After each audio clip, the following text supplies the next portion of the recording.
ay rated SPG. Striktong patnubay at gabay ng magulang ang kailangan. Maaaring may masiselang tema, lengguwahe, karahasan, sexual, horror o droga na hindi angkop sa mga bata.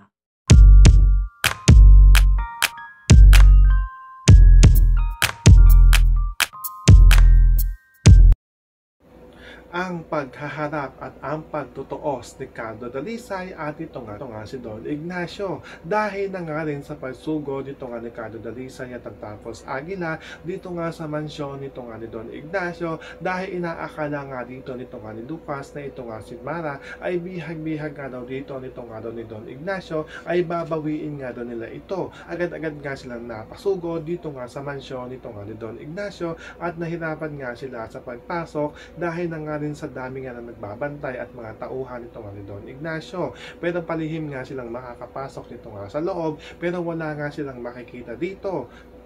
Kaya naman ito nga si Carlo ay napadpad nga ito dito nga sa kwarto dito nga ni Don Ignacio at dito na nga magkakaharap ito nga si Don Ignacio at ito nga si Carlo. Kaya nagulat nga dito ito nga si Don Ignacio nang nakita nga dito ito nga si Carlo na nandito nga sa kanyang kwarto at dito na nga magkakaroon ng tensyon dahil magkakatutukan nga ng baril ito nga si Don Ignacio at ito nga si Carlo. So pakakaabangan nga natin dito ang paghaharap nga at ang pagtutuos dito nga ni Carlo Dalisay at ito nga si Don Ignacio. Yan ang ating mga pakakatutukan at pakakaabangan dito nga lang sa FPJs ang Probinsyano.